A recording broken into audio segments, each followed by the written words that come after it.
The Rec franchise is a series of horror movies from the country of Spain that will eventually end as a quadrilogy when the fourth installment gets made and released.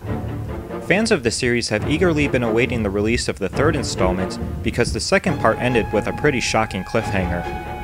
Now, in order for you to understand where I'm coming from with this review of part 3, it's probably best to know what my thoughts and feelings are about the first two installments. So let's quick take a look back and catch up with the franchise before moving on to part 3.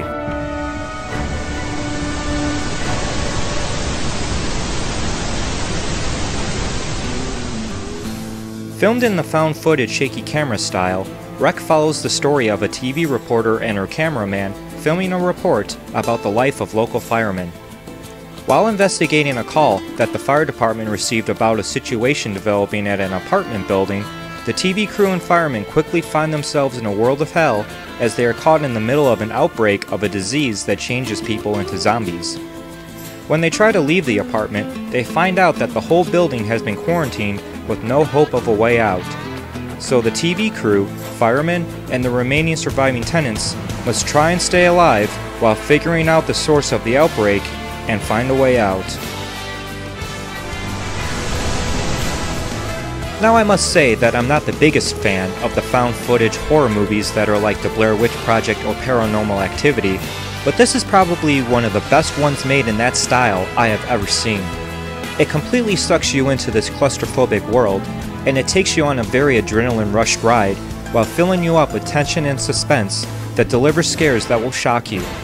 And I love this film's twist on the zombie genre, where the outbreak has a religious backbone to it, suggesting that these zombies aren't necessarily zombies. Highly recommend it.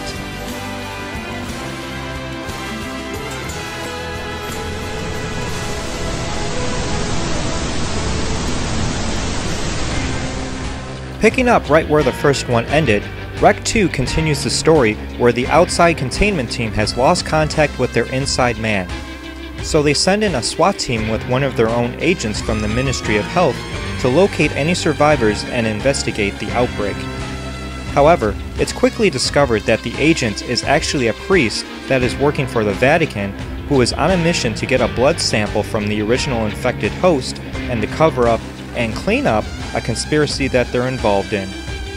But things turn out to be more complicated than originally thought, as they discovered that the building has some supernatural elements to it, where things like doors and entire rooms can only be seen when there is no light and by using the camera's night vision. And as I mentioned before, this movie ends with a very surprising cliffhanger that will literally make your jaw drop. All in all, I found Rec 2 to be a pretty solid sequel. It keeps the spirit and the story of the original and expands it to the next level very naturally. But I didn't find this movie to be as scary as the original. Having characters armed to the teeth, prepared for what they're getting themselves into, takes away from the sense of panic of watching characters who hardly have any idea of what's going on and don't really have anything to use to defend themselves like they did in the original.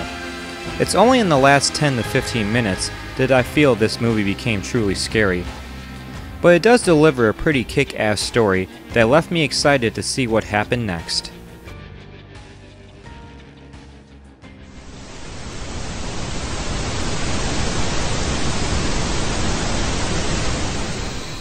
In a surprising twist, Rec 3 does not continue where the second one ended, but instead takes place at the same time as parts 1 and 2, but at a different location miles away where we witness a man and a woman getting married. But during the celebration at the reception, a second outbreak of the infected begins to spread very rapidly, causing all hell to break loose. During all the chaos, the bride and the groom get separated apart from each other, and the camera recording all of this breaks, which causes the movie to turn into a normal cinematic style instead of the first-person shaky cam style. So now, the bride and the groom must travel and fight their way through their own paths to try and reunite with each other and escape in one piece.